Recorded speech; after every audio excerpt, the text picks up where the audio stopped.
حرمت يا بابا ده اسم سيت كوم جديد خلص تصويره الفنان حسن حسني ومعاه مجموعه كبيره من الفنانين منهم هناء الشرباجي وميار الغيطي ومنى هلا وانجي المقدم وعمرو رمزي، وهو من تاليف ورشه من كتاب السيناريو من اخراج المخرج احمد صالح. قربي يا مدام خطوه لقدام، اسعارنا كويسه والناس مهيسه.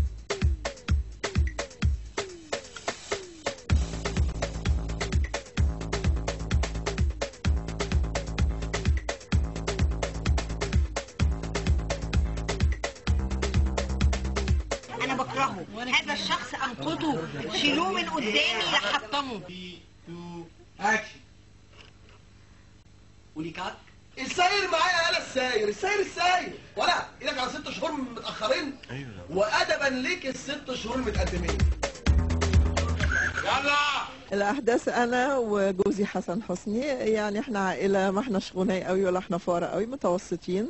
عندنا 4 بنات تعبنا مطلعين عنا، كل واحدة ليها كاركتر معين وكل واحدة ليها شخصية والأم كل هدفها ان هي كانت عايزة تجوز البنات دي بأي طريقة، ففي كل مرة بتقع في مشاكل وبيحصل لهم مقالب وحاجات. ومن خلال بقى الأحداث والتباين في شخصيات البنات وهواياتهم والكاركترات بتاعتهم بتطلع كوميديا يعني من هنا. اتعرض عليا الورق فعجبني جدا، وربنا وفقنا في كاست جميل طبعا، وانا سعيد ان فنان كبير زي حسن حسني يبقى في اول تجربه لي كمان في سيت كوم معايا، فطبعا كان شرف ليا. ومجموعه الوجوه الجديده ديت كنت حابب انهم يبقوا موجودين معايا. هي عباره عن اسره مصريه من اب وام و4 بنات، وبنشوف بقى خلالهم المجتمع والمشاكل بتاعتنا في اطار كوميدي لذيذ كده، والورق مكتوب حلو جدا. فالحمد لله يعني السيت كوم طالعه جميله، وانا عامل رمزي لاول مره، انا سعيد برضو، وانجي المقدم ورنا سعيد ومنى هلا وميار الغيطي، فيعني كده جروب حلو جدا يعني. وبعمل دور البنت الثالثه اللي هي الهام دي اكثر واحده فيهم ماديه وجشعه وتنزل السوق وبتاع تقف تتكلم مع الناس ومش عارفه ايه يعني بنت بلد يعني مع التجار فهي بويش شويه، بتتصرف بتصرفات رجوليه شويه بس، وماديه جشعه جدا. الشخصيه اللي انا بلعبها اللي هو تامر ده ضيف تقيل، ان هو قريب شخصيه عبد الحميد اللي بيمثلها الاستاذ حسن حسني، وهو يعني قريبه ابن اخته، وفي نفس الوقت جاي يدرس بقى في القاهره وكده وبتاع، فبيسكن عنده في البيت بتاعه فوق على السطوح، بس طول الوقت هو يعني مش متعود انه يقعد لوحده، فعلى طول نازل على بيت خاله في كل الاوقات، الاوقات اللي ينفع ينزل فيها والاوقات اللي ما ينفعش، على طول بيتدخل في امورهم الشخصيه وتفاصيل حياه البنات اللي هم طبعا ال4 بنات ولاد خاله، وبيتدخل في حتى العلاقه اللي بين مرات خاله وبين خاله طول الوقت، بيقترح اقتراحات طبعا يعني دي حياتهم. وفي نفس الوقت هو بقى حبيب يعني عايز يتجوز واحده من البنات اللي تختارها له مامته، فطبعا ده بيعمل مفارقات طول الحلقات ومع بقيه الشخصيات اللي موجوده اللي كلها مكتوبه كويس. رايحه الاكستريم جدا، رايحه للعلم قوي بتفاصيله باهتمامها بالحيوانات فجاي من هنا الكاركتر.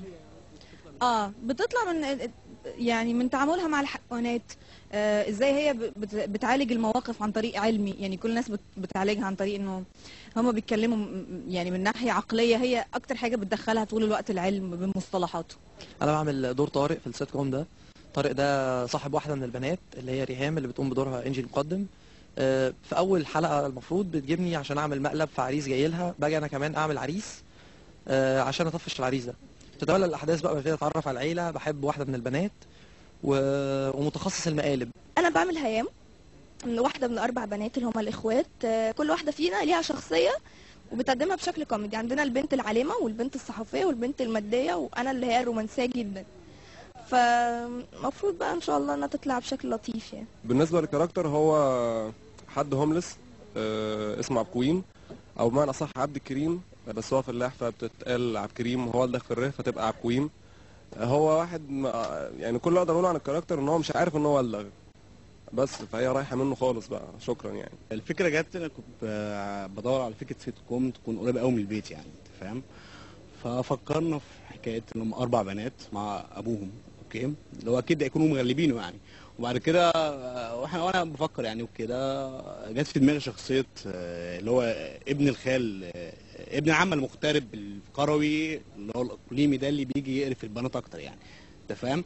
بس فاكتملت العيله ان 4 بنات واب وام ومعاهم ابن عمتهم ده، هو المفروض ساكن فوق السطوح بس هو قاعد معاهم على طول محتل البيت، والسيت كوم كله بيدور حوالين بقى المشاكل البنات ومقالبهم في ابوهم وكده يعني. عشان كده اسم السيت كوم حتى اسمه حرمت يا بابا، اللي هو كل مره مثلا بيحصل البنت تورط ابوها في حاجه او كده يعني. قدامي انا قدامك اهو، تعالى